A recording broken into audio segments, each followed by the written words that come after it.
Hey, folks, you're listening to the Jobs Podcast. I am your host, Tim Hendricks.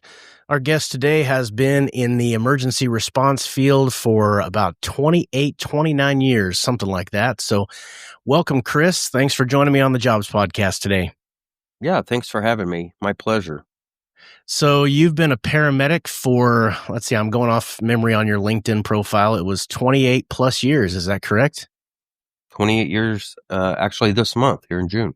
Well, you've seen some things then, I would imagine, in your 28 years. I have. Well, we're going to talk about just about everything, but let's start off like we always do. Give us a little bit of an origin story about where you were born and early upbringing, and we'll just kind of go from there. Yeah, so I was born at Cox North in Springfield, actually, where my office is at today. Both my parents, they grew up in the area. I was raised in Republic, and which is where I've continued to live for the duration of my life. My kids, when they graduate, well, they actually just graduated. They are now fourth generation Republic High School graduates. So we're native to the area, and that's where I've been. Right on. So what was some early influences, or where did you first think, I may want to make a career in emergency response or in paramedicine or emergency room care? What was your first kind of inkling that may be where you wanted to go, or did you kind of stumble into it? Well, I did kind of fell into it by accident. So I graduated high school in 96. I didn't really have any plans that summer, but I did know I needed to work. My original plan was I was going to attend college at Evangel University.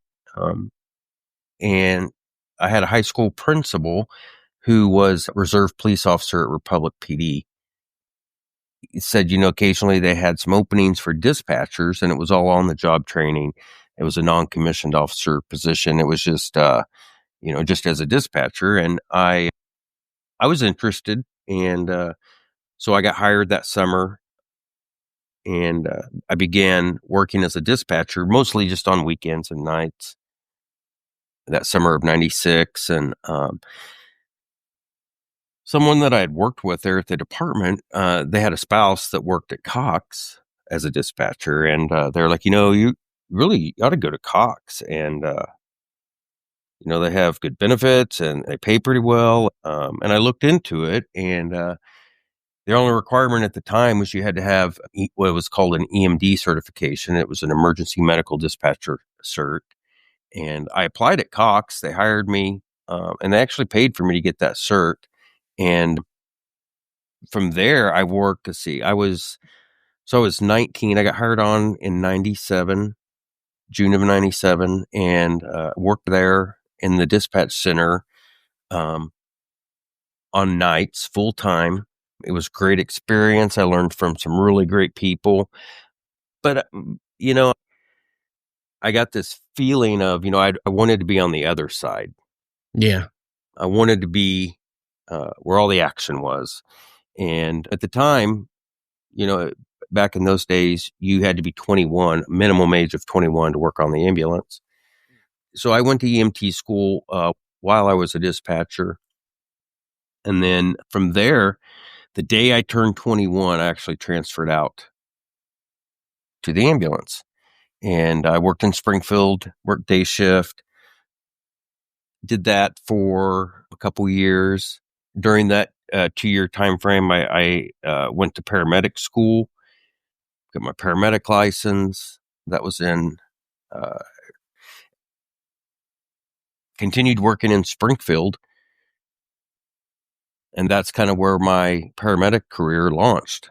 Was with Cox in Springfield in Greene County. I worked the night shift, and it was a wild ride. I did that for about 8 years. What was it about when you said a little bit ago that you wanted to be on the other side of that situation? You wanted to be where the action was. What was it about the ambulance or the medic side of things that attracted you more than the fire, the police, or, there's a bunch of different avenues you can go, the ER, for example? I think for the most part, it was the environment that I was. Hmm. When I left Republic PD and went to Cox, it was I just happened to be in the medical industry, and I was just drawn to that, and it was, I wouldn't say an easy avenue to slide into, but the road was paved for me just to transition, straight into the ambulance rather than leave and go to fire or police. Did you have any family members that had done something like this, or any good friends, or did you kind of pave the way as far as your circle of influence? No, didn't have any family in the first responder world Hmm. whatsoever. Hmm. What was it like your first day on the ambulance? If you can think back that far, was there, I mean, I'm assuming it was a mixture of nerves and excitement and a little anxiety and, just kind of an overwhelming, like, this is so awesome and I may throw up. Yeah, I was scared to death. Yeah. I remember it very vividly. Um, Responded to a wreck on I-44 just outside of Marshfield. There were multiple units, and we were coming from Springfield. And we get the patient, we load him up, and I was the EMT at the time, so the paramedic was in the back with the patient, and I was driving to go to Cox South, and I'm coming down I-44 westbound, and I'm going to get off on 65 and go south to James River. Oh no. When you've been in the back of an ambulance, you can't, you don't see where you're going, but you can feel it. You know the roads. You've done it enough times. And he immediately sticks his head up in the front of the cab and is like, "What are you doing?" And I knew right then, I made the wrong turn. So now we're headed northbound on 65. And so I had the first exit. I had to get off, turn around, and then, we're back on track. But, those were nerves and jitters. And like I said, I was scared to death. It's I've been in that situation where when I was early in my fire career and I started driving, what we would call out of title, where you take your turn driving if the normal engineer is on vacation or he's off sick or whatever. And I've gone to house fires and whatnot, and all of a sudden I make a wrong turn and I'm completely lost. It's 2 o'clock in the morning and I got to pull over and look at a map and figure out where I'm going. That is one of the worst feelings in the world. Yeah, most definitely. So you've got your foot in the door. You're doing what you want to do.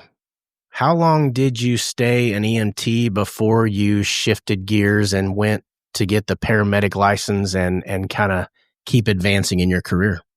It was about 2 years, Okay. right at about, yeah, about 2 years. And man, I was, as a paramedic, as an EMT, you're, you're not, I mean, and there's a lot of accountability and responsibility. But as a paramedic, all that weight and accountability and the patient responsibility falls on your shoulders. Man, there's nothing like the first time when you're by yourself, and your partner, EMT, closes the doors on the back of the ambulance to get in front. You realize it's just you. You are 100% responsible now for this patient. But, I adapted pretty quick, and I was baptized by fire. What's paramedic school like? And how long does that typically last? I would imagine there's differences via state or different programs, but is that a 6 or a 12-month program Monday through Friday, or how does that kind of play out typically? Yeah, so for an EMT, you can do, generally a semester's worth of work for EMT. When you go on to paramedic, it's generally, I mean, you're looking 18 months to 2 years. Oh, wow. Okay. Nowadays it's different. Most paramedic programs now, not all, are 2-year associate degree programs. When I did it, that wasn't even an option.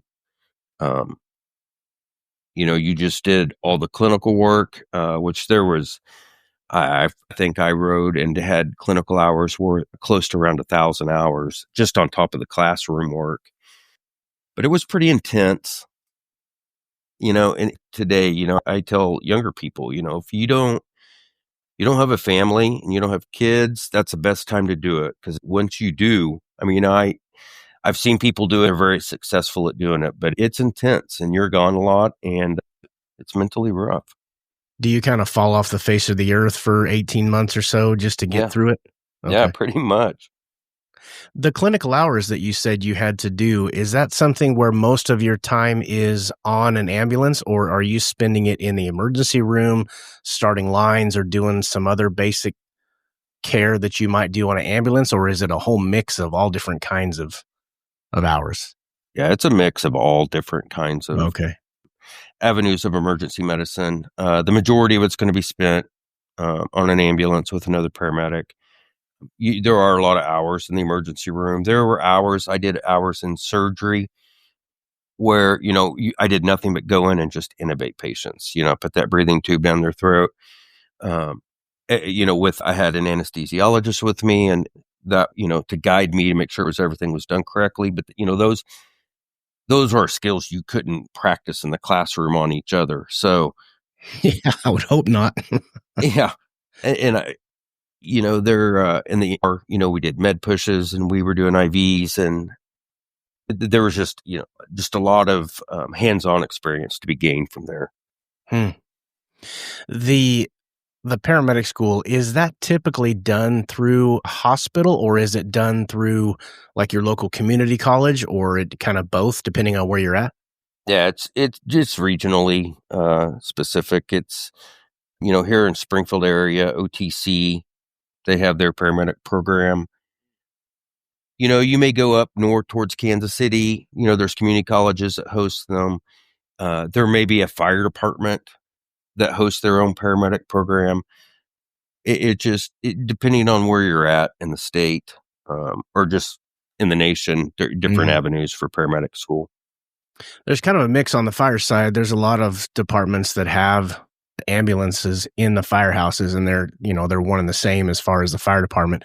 But then there's a lot of cities like Springfield where it's completely separate. And, I kind of prefer the separate myself, but that's mostly what I'm used to. So, Yeah, Southwest Missouri is extremely unique in the fact that, the majority of the ambulances in Southwest Missouri are hospital operated.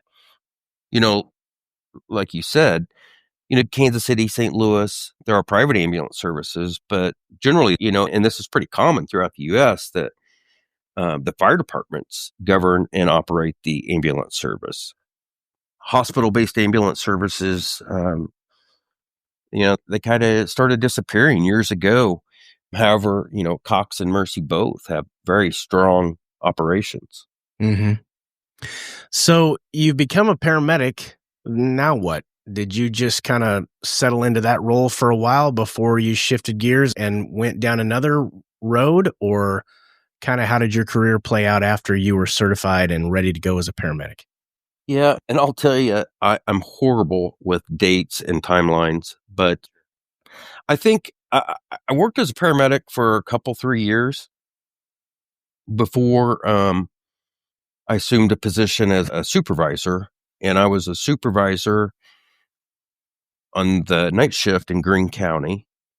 And, back then, nowadays we have 6, 7 supervisors for Greene County. But back Mhm. then we had 4, or actually it was 3, with a couple on days and then one generally at night. And, it was pretty scarce, or the coverage back then was a lot less than what we have now. But regardless, I was a supervisor for, I think, a couple, 3 years. And then I ended up taking a position with Cox Air Care. Oh, And, okay. I had interest in being a flight paramedic and was afforded that opportunity. And I flew with Cox Air Care for about, it was between 4 and 5 years. Now that had to be pretty exciting to kind of go from ambulance to, an ambulance in the sky. Yeah, it was, you know, and I forget the exact year, but, we've always had the air carrier operation in Springfield. And then we had opened a base in Branson. And that's where I went and I flew out of the Branson Air Care Base, which was located at Point Lookout Airport. So I got to see, a lot of the things I was going to was, around the lake, the lake injuries and the inner facilities out of Cox Branson and a little bit down into Arkansas. And it was a great time. I really enjoyed it. I did fly a little bit out of Springfield, picking up shifts, but, eventually I can't remember. It was a few years into flying. They came in one day and, the contract that owned the actual helicopters and whom the pilots and mechanics were employed through, they came in and they shut the base down. And so there was, 4 medics, 4 nurses, 4 pilots. We were just kind of left hanging. And we were absorbed into, back into the hospital. I stayed part-time flying with Springfield for that following year, but I ended up resigning. It was just, as a flight paramedic, there's so much education and just work that goes into, being a flight paramedic or flight nurse. And, to work full-time I went back to the ambulance full-time, and it was just hard to keep up with, being part-time on the aircraft. So I ultimately ended up resigning. When you shifted gears and went from the ambulance to the helicopter, I'm assuming that the main change is just your office, so to speak. You're doing the same skills, you're performing the same techniques, and giving the same care. It's just in a different environment. Is that accurate, or is it just vastly different to what you do in each individual apparatus? Too big, first off, is, the size. So in an ambulance, I can stand up, I can walk around, I can be right at the patient's side, or I can be at the patient's head. I have that luxury of being able to move around the patient. In the aircraft, you're seated, you're belted in, and generally, so I flew in the BO 105 out of Springfield, which is a very small aircraft. When I was in Branson, we flew out of an A-Star and a Bell 407. The 407 had a lot more room, different configuration, but like in the 105, I was seated at the patient's head. And that was it. That was about all I had the room to work with. And the nurse was seated at the patient's side. So, my job is to manage the airway. The A-Star, honestly, it's been so long, I don't remember exactly what the A-Star configuration was. The 407, we sat at a bench at the back of the patient. I still had the patient access, but I was towards the head. But I could get a little bit to the side if I needed to. But it was, doing CPR in an aircraft is a whole heck of a lot difficult than doing it in an ambulance. I bet. You just don't have the room. Yeah. And, if you think about like OB patients, well, they're now their feet are facing opposite direction of you, and you can't necessarily get to where you need to be, or, different injuries, now you just can't necessarily get to where you need to be. So, there was a lot of, it was a learning curve and how to adapt and work around those things. As far as patient care goes, we think, the aircraft, we can do all these things different than what we did on the ambulance. But, a lot of them are similar. We did a lot of the same procedures, with the aircraft or being part of the flight crew. We were trained on multiple other things. There were some procedures we did that I couldn't do on the ambulance. A lot of the pharmacology and the drugs that we carried were different. It was a lot more advanced, but,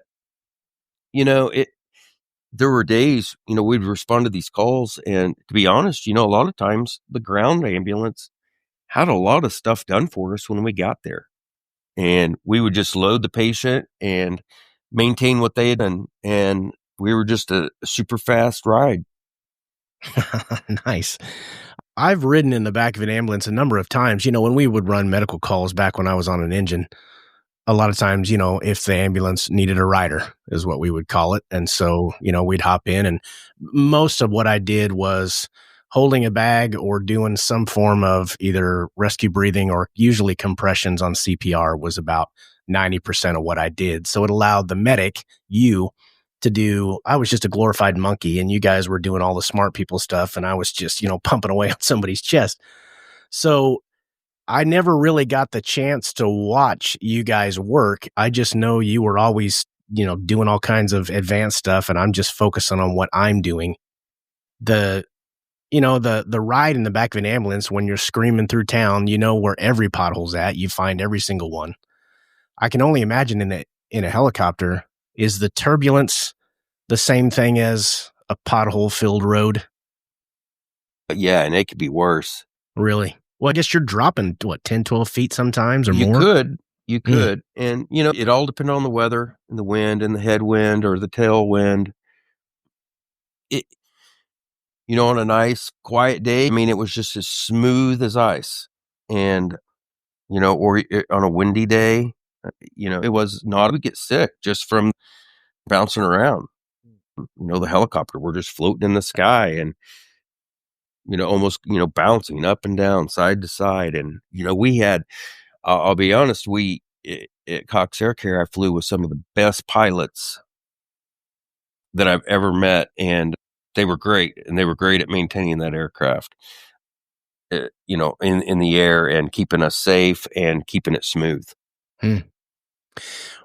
What kind of advice, if someone just approached you out of the blue and said, "Hey, I really think that I would like to do what you do," what kind of personality traits, or, you hear the term soft skills, kind of those intangible things that allow people to be successful where others may struggle.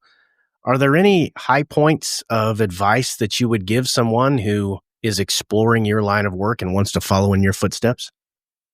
I've thought about this because if you'd asked me this question 15, 20 years ago, I probably would have given a different answer. Mm-hmm.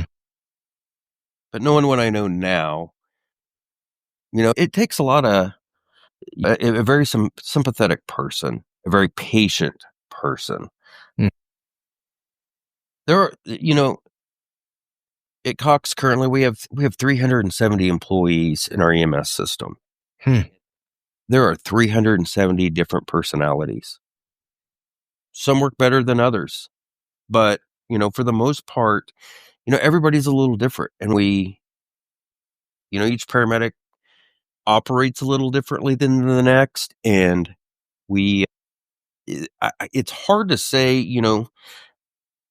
to really pinpoint down what type of personality or person it would take. I can tell you that being an EMS provider, it will change your life. It will change your perception on things. It will change you as a person. I could tell I am not the same person I was 28 years ago. I don't think like that person anymore. There are some aspects where, I feel hardened and jaded. There are, other aspects where, I am more sympathetic to different situations. But, for the most part, you gotta want to be there. It's not it's not your typical job. It's, you got everyone that's in it does it because that's where they want to be. And they have a passion for, taking care of patients and doing the job. You really kind of hit the nail on the head there a minute ago, because in a lot of different occupations, you can kind of see a common personality trait. I've been on the opposite side of the folks in EMS for a long time, a number of years. And I've noticed that they're a constant fluctuation in personalities between introvert, extrovert, and the whole gamut.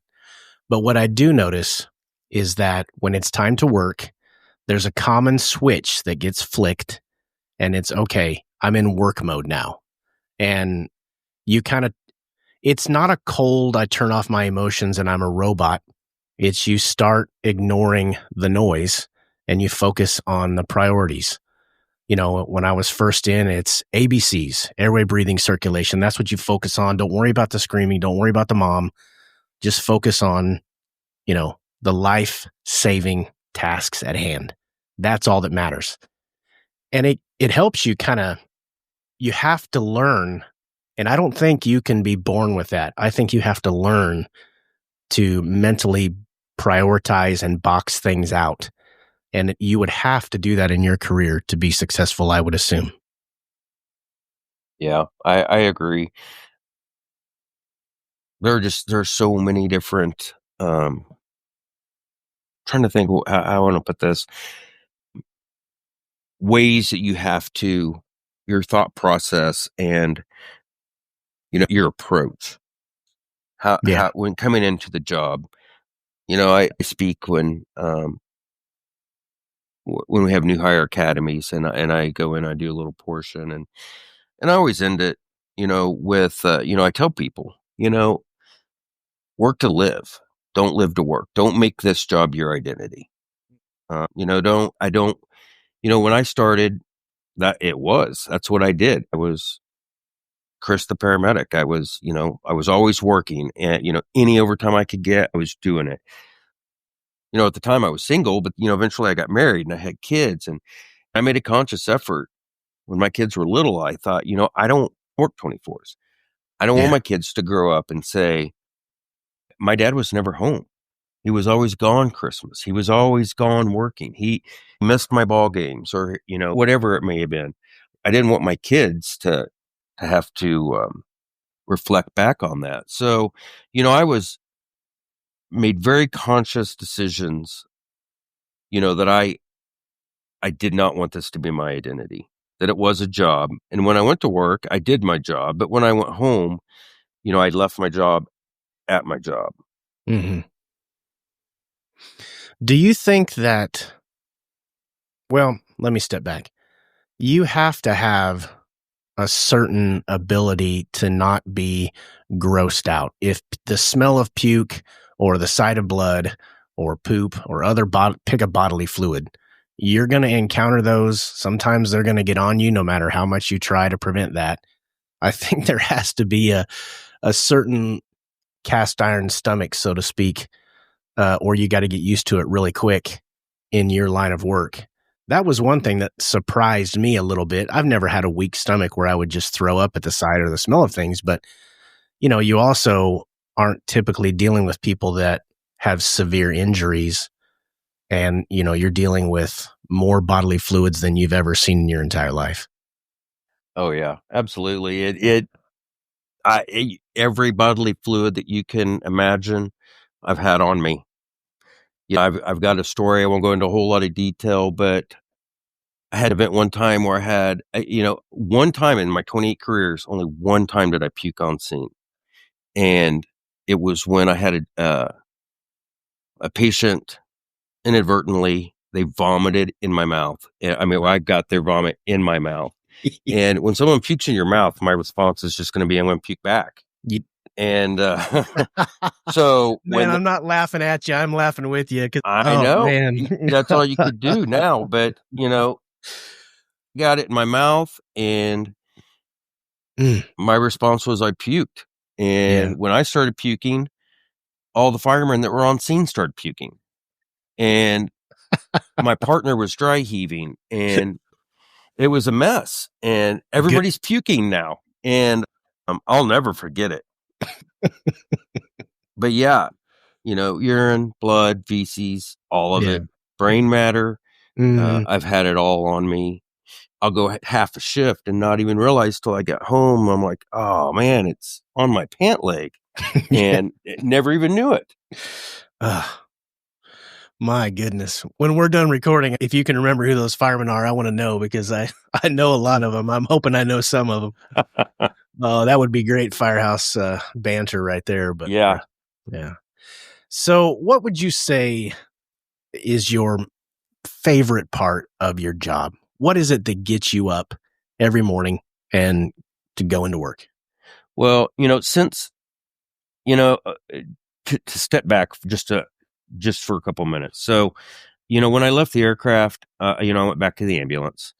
and I worked. I went to Christian County, and I worked, and I ended up as the regional manager at that position for about 2 or 3 years, and then my wife, her mother had passed away, and my wife is from the Boot Hill of Missouri, and we ended up moving down there for about it was about 8 months, and then we came back, and I came back to Cox, and I went to Republic, and I worked for a few years, and then we Cox developed this new program. We call it CHAPS. It's the Cox Health Advanced Practice Paramedics. It's community paramedicine is what it is. And I transitioned into one of those roles, and I can explain more on what all that entails. But eventually, after a couple of years, I ended up taking the supervisor position, and I oversee the whole CHAPS operation now.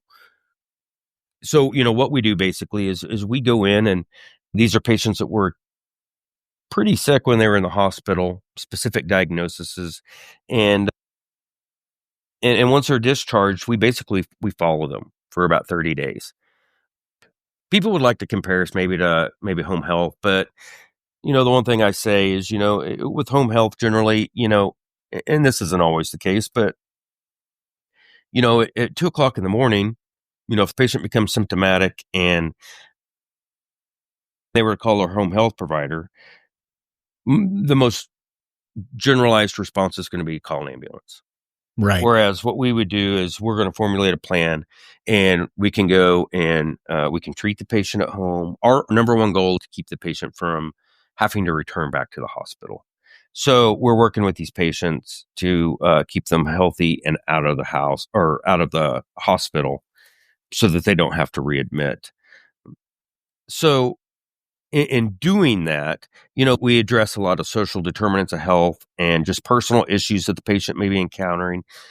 One of the big facets that we do is, just helping the patient navigate the hospital, navigate the health system. So, so back to your question, why do I get up? What drives me now is, these patients, and this isn't a Cox issue. This isn't a Mercy issue. This isn't an issue just to Southwest Missouri. This is all over the United States. But, the healthcare systems are broken, and there are so many gaps. And every day people are falling through these gaps. And because of it, their health is not appropriately addressed or in a timely fashion, or they're not getting what they need, or they may just not even have the healthcare literacy to navigate all that. So, now what drives me is being able to go in and be that voice and that advocate for a patient. They get home and, they were supposed to have oxygen delivered, but the order never got placed, or the order got lost. And now, let's say that they've gone a week without any oxygen, and they're symptomatic, and their SATs are dropping, and they've got increased shortness of breath. But the whole reason was because they never got their oxygen. But, now with, like the CHAPS program, we make sure all that happens. And, our first visit with them, we see these patients in the home, in their environment, and being able to address these issues. We go in, and these patients, may not have been able to afford their utility bills, and they've been living without electricity for the last 2 months. So, but they don't even know where to start or where to go for help. And we have those resources who can do that. And we go in and we can help get their electricity turned back on. We can help, get their water turned back on so that they have running water. Looking, are they food starved, or, do they have the appropriate amount of food or nutritional food at their avail? So, making sure that these patients have what they need to be successful in taking care of their healthcare and their healthcare needs. And by doing that, a lot of times we work directly with the patient's primary care physician. So, it's not hard for us to reach out to their doctor and be like, hey, this is what's going on. This is what we'd like to do. and even if it's, perhaps looking at their medications and maybe, choosing better or an alternative medication, or it's very patient specific on what their needs are. But that's what drives me now, is to be able to help these patients that have fallen through these gaps and to make them successful, and see an improvement in their quality of life. Is that a natural? I can see the desire where for the first part of your career, you were right there when it hits the fan and you're the one that steps in when things are falling apart and gets them stable and gets them to the emergency room. But one of the drawbacks of being a first responder is a lot of times you move heaven and earth to help somebody, and then you just have to leave the room and you have no idea if what you did and all your effort did any good or not. And now you kind of get to see them on the second half of that journey where, okay, the first responders helped them out. They got them where they needed to be to get the care they needed. And now I'm going to make sure that we continue that healing process in all these different areas that you just mentioned. Right. And you are right. When we, in the beginning of the career, or, working on the ambulance, you're with the patient, you're with them in the house for 5-10 minutes, get them loaded on the cot, load in the ambulance, depending on where you're at, where you're going. You may be with the patient 10-15 minutes. Some of our other areas can have up to an hour transport, but generally you're not with the patient very long. You drop them off at the ER, and that's the last you ever hear of them. You don't know what the outcome was. Was it positive? Was it bad? With CHAPS, now we're getting these patients and we actually get to spend time with them. We're with them for 30 days at a minimum one visit a week. We're available to them 24/7. If they need anything, they call us, whether it be health related or, any of those social determinants of health. And we get to see throughput. We see the final outcome. We generally, that's what we're pushing for, is to fill all those gaps. And we work, sometimes we those that may not have healthcare literacy as far as navigating the system, or just the general knowledge of their own diagnosis. We will hold their hand and walk them through the process. The end goal is that once we're gone, they can manage all this on their own. They now know how to do it. Hmm. Sometimes it's harder than others, but we've been very successful at it. And, a lot of these patients, we want to leave them in a better spot than when we got them. I mean, I really like what I'm hearing. I didn't know that program did all that you described. So I mean, that's totally, I'm on board with it. Admirable, very much so. Yeah, it's, we're health care providers. We are, quasi social workers. Mm. We're a little bit of everything. We're, jack of all trades. And, Cox has embraced this. We started this about 8 years ago. The only other program right now in the area is in Bolivar at CMH Hospital, and they have a very similar program to ours. There are, obviously in the United States, this concept has grown even before we embraced it, but it is starting to take off now. And you see, the term they use, the umbrella this falls under, is called mobile integrated health, MIH, Okay. or community paramedicine.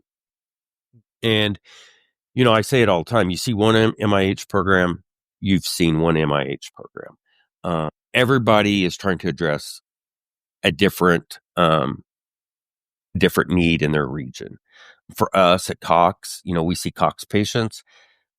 Our need is decreasing readmissions and keeping patients at home and healthy. You may go to other places in the state or the nation. Their need may be, maybe it's, for example, handing out Narcan,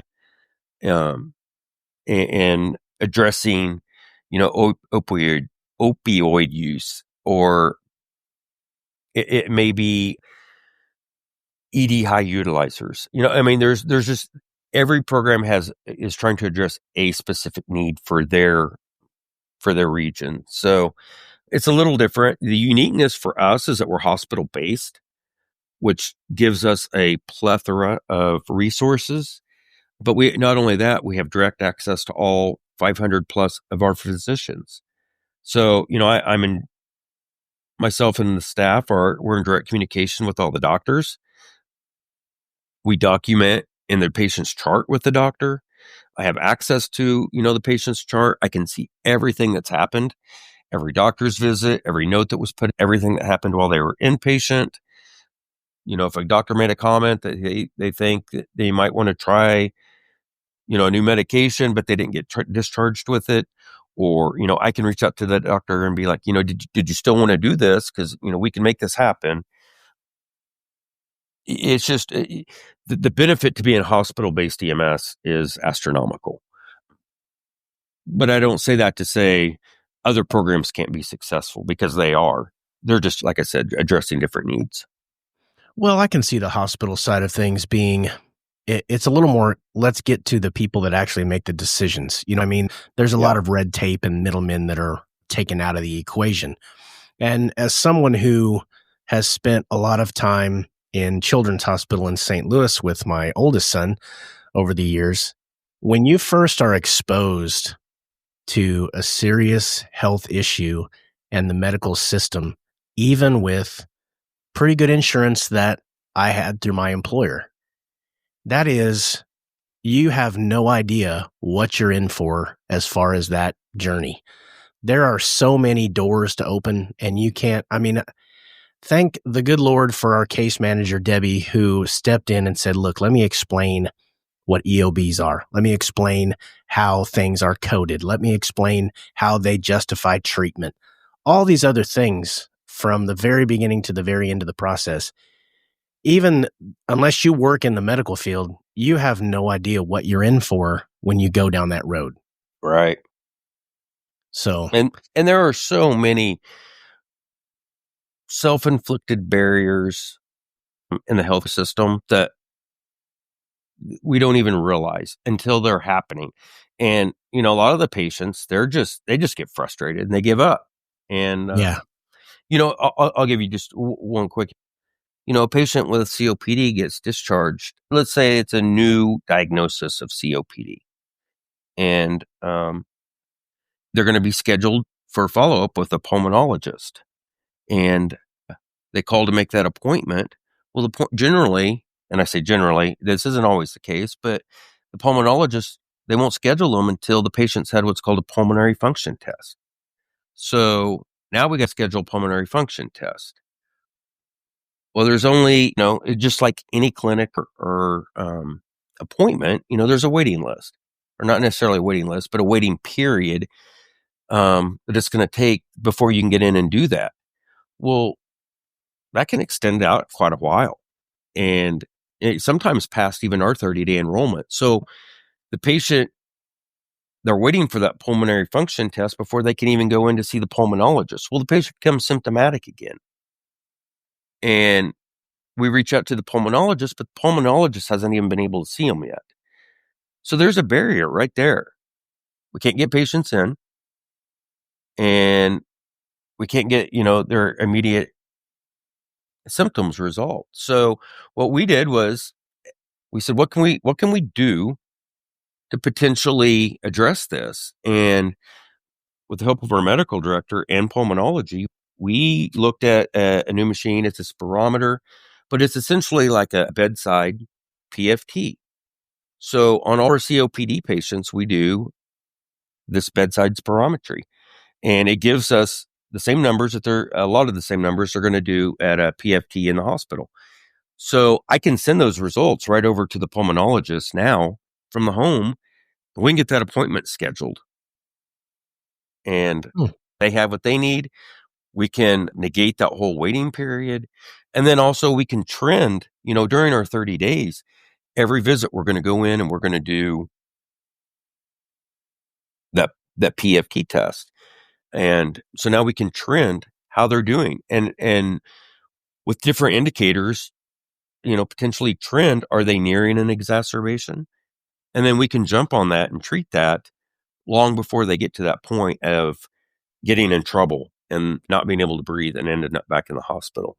It's kind of like that scenario where somebody's looking for a job, but you have to have experience for an entry level job, and you can't get the experience until you get the job. It's just like you're in this, I can't do that until I do this, but I can't do this until I do Right, that. And it's just like, good grief. But right. something that you mentioned there about that home test, I'm starting to see that type of situation pop up more and more, where more testing, and I think technology and AI and things is probably going to accelerate that move. You can do a lot of these tests at home as a kind of a preliminary. What are we dealing with here? And maybe how bad is it? And it gives a doctor a gauge to say, okay, your situation looks pretty rough. We need to get you in for more in-depth, really expensive testing after that initial kind of home test. Are you seeing more of that? Yeah, Yeah. absolutely. Okay. Do you think it's going to go that way with technology and AI? I do. I do. So what we're doing now, we're just the tip of the iceberg. Where we'll be in 10 years with community Oh, yeah. paramedics, it will be completely different. When you look at EMS as a whole, really EMS is still in its infancy, especially when, compared to nursing. Mhm. Even though there's a lot of people, I mean, we've been doing this for years, but EMS is still, in the grand scheme, fairly new. And what we're doing now compared to what we were doing 30 years ago, totally different. And in 10 years, EMS is going to look different. There's a lot of legislative efforts and different things that are going to happen first. But once that does, it's going to open the doors to where, paramedics, instead of just being a transport vessel, we'll be able to do more of preventative type care and treatment at home, treatment in place, alternate destinations. What it looks like in 10 years is vastly different than where we are today. Yeah, I've seen the change just in my career. It's moved away from essentially a meat wagon to now you're the first level of medical care. And like you mentioned, the ability to prevent things and step in different capacities, your job is just going to evolve and it's going to become more layered.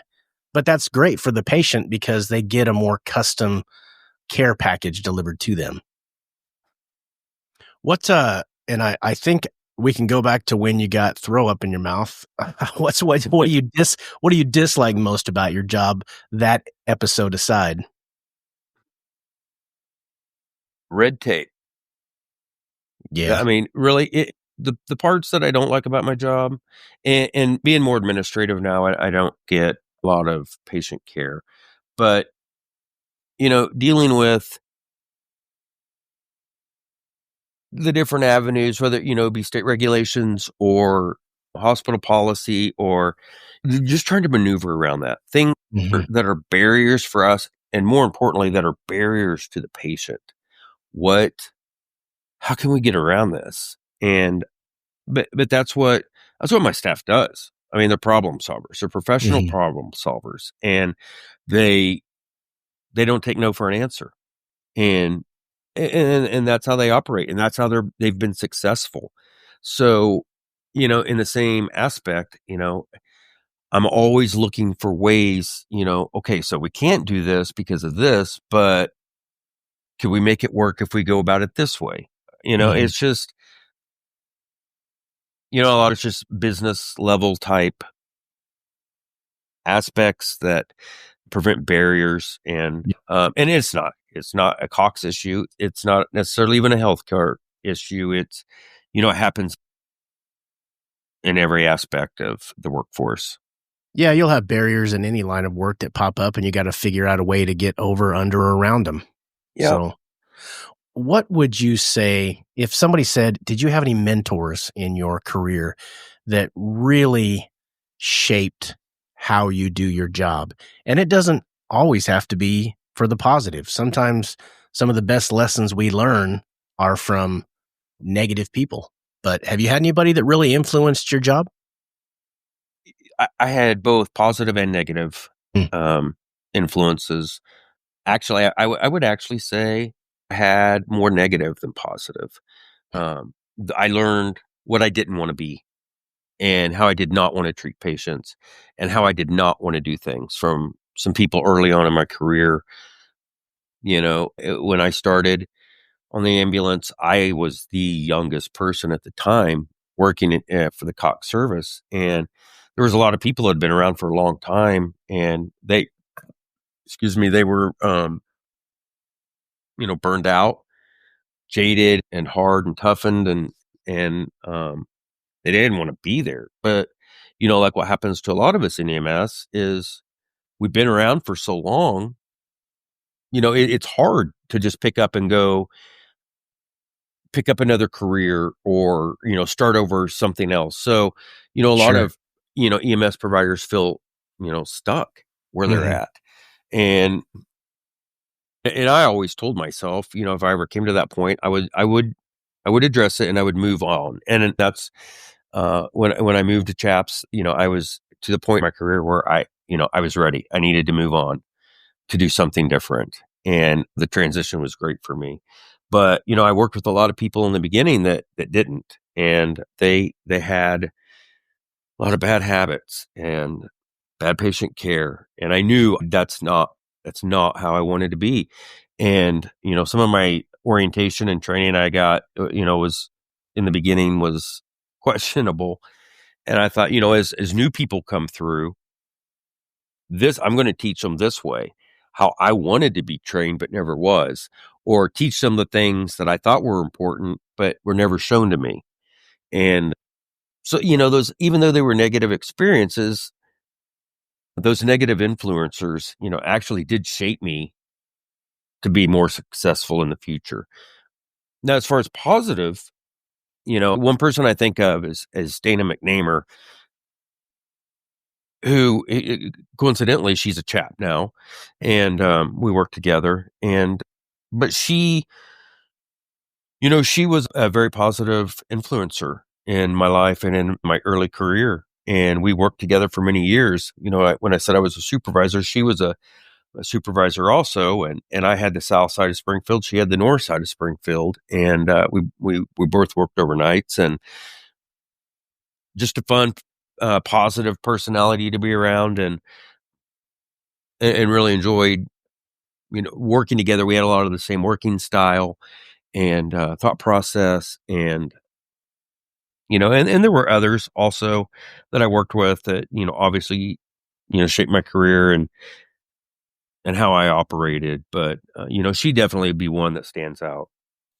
It's always nice when you have those folks that when you're, knee deep in the mud, you've got folks that are right there with you that have that same kind of a positive can-do attitude. I know that sounds kind of corny, but really the people, when you're dealing in this line of work where the stress level is pretty high on a regular basis, having those folks that are right there with you with the same mentality and approach, it makes it really worth it, and it almost makes it satisfying, as odd as that may sound. Yeah, the you and we refer in EMS, we refer to our coworkers, our partner, but your partner, they can make or break you. Yeah. We spend a lot of time sitting in a truck together, whether you're working Mhm. 24-hour shifts, 12-hour shifts, 8, 10s. In EMS, we don't get a lot of station time. And especially in Greene County where we post. And, so you're together all the time. And you get a bad partner or someone that you just don't mesh well with. Yeah. It That's a makes for long a shift. long shift. Yeah, it does. The negative people, and I've run into them, it sounds like they were cut from a similar cloth as the negative folks that you encountered. I think a lot of those folks don't realize that that's where they're at. I think they've, over their career, it's slowly chipped away at them and they just become hardened and hardened and hardened. And then they're just like a rock, just a spike of a personality there. And I don't even think they realize it most of the time. this job can have some negative effects on your personality. And we've all seen people that have crashed and burned because it just probably wasn't the right career for them. But you have to figure out ways to navigate that minefield, and that can be tough. Yeah, most definitely. What's your best advice when you're talking about dealing with failure or mistakes? You know, you talked early in our conversation about you made a wrong turn and ended up going north on 65 as opposed to south. And we talked about how awful that feels. But when you've been in a situation where someone that reports to you or works for you makes a mistake, how do you advise them on dealing with that mistake and then moving forward? I think my son plays baseball, and we've had a lot of conversations the last few years. And, one thing I've always told him is I say, make adjustments, not excuses. And That's good. I think when dealing with failure, and you got to learn from it, but you can't dwell on it. The big thing is you've got to acknowledge the failure, and there's a lesson to be learned from it. What could be done differently? And then you got to make adjustments, but not blaming anybody else, but actually taking the accountability and owning it. That would be probably, one of my biggest pieces of advice, and what I generally what I tell my staff would be, we're all grown adults. We act like adults, and Yeah. I don't micromanage. There's a lot of autonomy within my group, but there's an expectation, to be professional, and each other accountable. But for the most part, with failure, it's going to happen. And one thing, especially with brand new paramedics, they come out of school just full of piss and vinegar, and they are ready to hit the ground running. I don't, not being on the truck for a few years, but we used to call it the Paragon syndrome. Oh, yeah. And you've seen it. And these guys come in, they know it all. You cannot tell them anything. Right. And let me tell you, those guys will get humbled in a hurry. Oh, yeah. But they don't want to take accountability for it. There's always going to be blame. It was so and so's fault, or it happened because of this. It wasn't my fault. But you've got to take those lessons, and you got to learn from them, and then you've got to adjust and change your strategy. Yeah. And it's easy for me to sit here and say, well, you should have done this or you should have done that. I know that I haven't always handled failures correctly in my life, but as I get older, I'm kind of learning to respond better, I guess, hopefully anyway. But what you said about those guys that come out of paramedic school that they know it all and you can't tell them otherwise, it's quite a sight to see when someone like that gets humbled, because usually it's a brutal process to watch them go through. Yeah. It's their own private Hades, and they come out on the other side either way worse or noticeably better. Yep. You are exactly right. There is no middle ground on how they respond to that. And I don't know what magic word needs to be said but I always ask every guest how to deal with failure, because I see that as such a common stumbling block, not just in life, but in every occupation. And some folks don't realize that you are going to make a mistake. It is not an if, it is a when. And the best advice that I can hopefully share with folks is all of my guests telling how they have dealt with and then how they help their subordinates, for lack of a better term, deal with or respond to failure. So what would you say is there another career that you always kind of in the back of your mind thought, man, I could be a rock star, or I could be, the next Brad Pitt, or whatever it might have been? Yeah. So I graphic design is something cool. I've always, previously I've had in the past, I operated a small home-based graphic design business. Hmm. I several years ago I bought a vinyl plotter and I started doing null. It got to a point, it got big, and I had to make a decision. What am I going to do? Do I want to do this or do I want to be a paramedic? I really love doing the graphic design, but the thing is I every 2 weeks I know I'm getting a paycheck, and Yeah. I know how much it's going to be. Doing I didn't never I never had that faith to just take that leap and try to be successful as a sole job as a graphic designer. The graphic business I did, I still have all my equipment. I still occasionally cut stuff for people or do stuff for myself. Actually, I am anticipating here shortly, I'm going to buy a laser cutter, and I love woodworking and making signage, that kind of stuff. So, Cool. I'm going to continue to play with it, and it'll be more of a hobby. Hmm. I'm pushing 50 now. My son's leaving for college in 2 months. My daughter's married and moved out. So, I have more time, more flexibility, and that's what I'll continue to do is just, the woodworking and graphic design. And so that really, as far as another job, that would be it.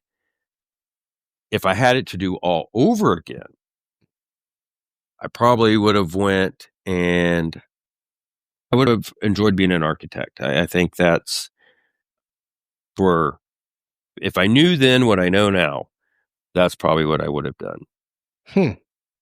So what type of, do you find yourself doodling or drawing? Do you have a sketch pad where when you just kind of want to clear your mind, or when you've got some downtime, you sit down and draw just random things? Or what's your specific medium when it comes to what you draw? No, so really, I'm not a doodler. Mm. I was always, I was blessed with some artistic talent, but, and in high school, that was a big focus of mine. But for everything I do artistically now is on a computer. It's all digital. Oh, yeah. But, but I do it with the intent, for, cutting vinyl or doing printing signage, that kind of stuff. So, all my work that I'm doing it in vector art, which is, created digitally on a computer. So everything I do is on a computer now. Hmm. Well, yeah, technology is moving that way. I've wanted to interview an architect or a graphic design artist. They're on my list of occupations to track down and have on the show, but it seems like the Apple Pencil and stuff like that, I don't see people with sketch pads too often. There's always that one or two people in the corner of the coffee shop or in the library that will just be drawing, for hours. That's their hobby, their downtime, their therapy, whatever you want to call it. But now I see a lot of folks, because technology is so advanced, they'll have an iPad and that pencil and they'll just be drawing and make amazing things. And I'm Oh a little yeah. bit jealous because I can't draw. I can barely draw a stick figure. It's awful. Yeah. And But I don't, all the stuff I'm doing is just, I do it with a mouse. But, one of our chaps, Jennifer, she's an incredible artist too. And she, that's her medium, is the iPad and the Apple Pen. Uh, Man, she can put out some phenomenal stuff. Professional looking stuff. And yeah, it's incredible where technology has brought us. did you ever have any calls that they stuck in your mind as far as you left just elated? That your A game was on, you made a huge difference. And, in the fire service, and I know that it's the same in EMS, the whole, oh, you're a hero thing. No, I don't want that label. I'm just doing my job. And we a lot of times shun the spotlight, but it's also, when you look at yourself in the mirror, that I made a difference in that person's life right then. Do you have any calls, one or two, that pop into your mind when you ponder that? Yeah, I do. And obviously, with HIPAA regulations, I can't go into a lot of details. But Sure. in the beginning of the podcast, when I said, I was baptized by fire and in the beginning of my paramedic career, everything that could possibly every bad call you could think of, I got it like in the first 2 weeks. Good grief. And it was just uncanny. And one of them was, so my first week, I delivered a baby, but Mm. it wasn't like a normal, healthy, everything goes right. I mean, this baby was 24 weeks, and Mm. which generally, would not be a viable baby. But I had recently completed my neonatal resuscitation, and I was, well versed in it at the time. Everything went exactly like it should have. And that baby spent, gosh, months in the NICU and survived and did fine. I checked back later. I knew some of the nurses that took care of it. Now, was it solely on me? No. I mean, I got the baby to the hospital. I breathed for the baby. I did everything I was supposed to do. You know, Once the baby got to the hospital, obviously it was all the care they received afterwards that resulted in the progress and the outcome of the baby. But None of yeah, that I would have feel happened without you, though. right. So, That's just it. Yeah. I and again, like you said, I'm not looking for glory or pat on the Yeah, back or I get it. but yeah, you walk away from that feeling good. You Mhm. did, you in the moment, man, I was scared to death. Like I said, I'd been a paramedic for a week, and I took a guy from the fire department from Springfield Fire with me, and he was actually a good friend of mine at the time, and he was the same way. I mean, it was like deer in headlights. But we did it, and the baby was fine, or it turned out to be fine. It had a great outcome. So yeah, Man, that that's awesome. definitely, and I have several stories like that I can look back on and had great outcomes, and and that I'm proud of, and I know that I made a difference. Sometimes I wonder if people. I was actually thinking about that this morning. If 15, 20 years ago, I hear people tell us, "Yeah, I had to call an ambulance one time, and man, they were great, and they did this and they did that." And I think, do people ever remember me? Do they look back and think, "Yeah, I remember that guy, and he was awesome. He did a Mhm. great job for us." Or, I definitely don't want them to be like, that was a horrible experience. But yeah. And of course, we all have those bad calls. And, I have a ton of them. But, to sit and think about them, I can't remember them.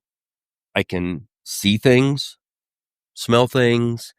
I can be in different places and notice or recognize something that will trigger me to remember a specific call.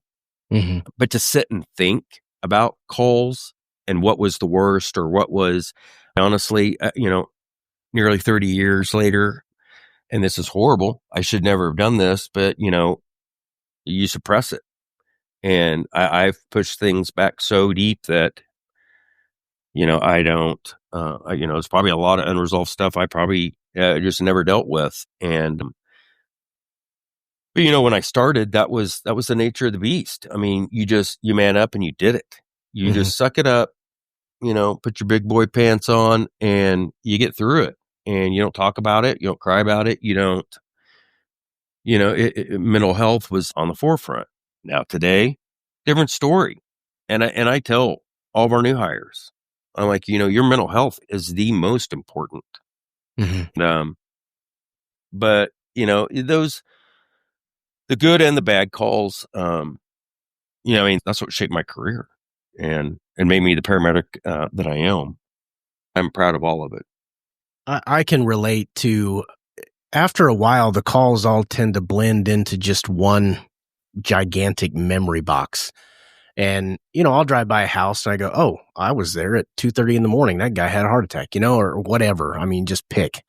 Yeah. And the mental health side of things, and I'm hoping to dive into that a little bit more here on the show, but you have to have the ability to control your emotions to do the task at hand.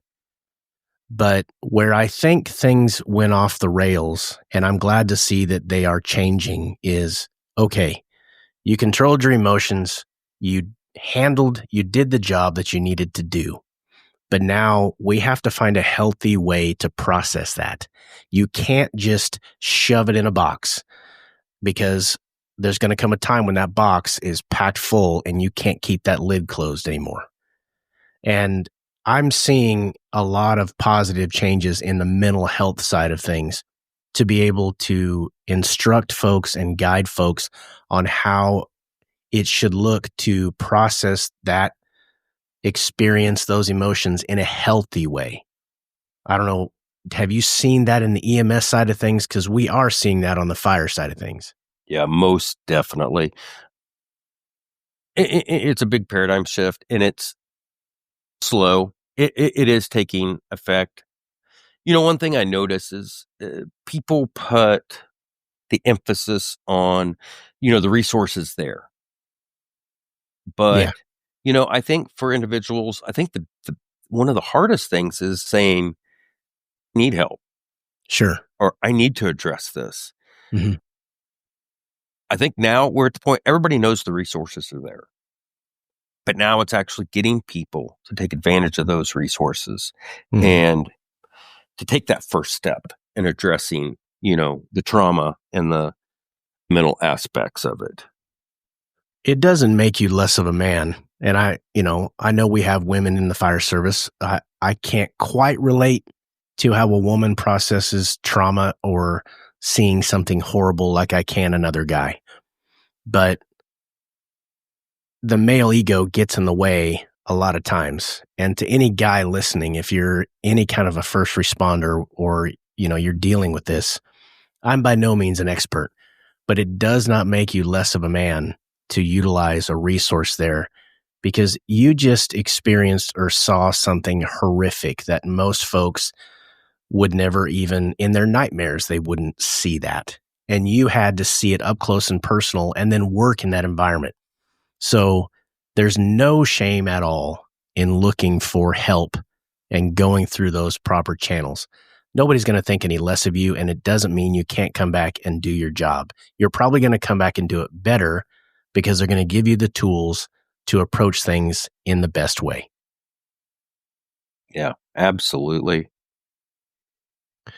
Well, we ended on kind of a emotional note there, so to speak, but this has been an awesome conversation. You have really kind of opened my eyes, and I've run in the same circles as you guys for a long time, but it was fun to actually talk with you outside of an ambulance screaming down the highway or Chestnut Expressway. So yeah, thanks for taking the time to be a guest. I really appreciate it.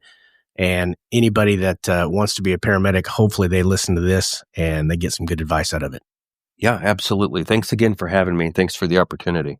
You bet.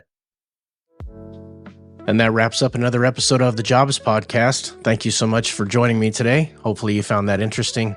As always, I wait until the end of an interview to ask you to like, subscribe, and share. I feel it's important that I earn that support from you. Thanks again, and we will see you on the next one.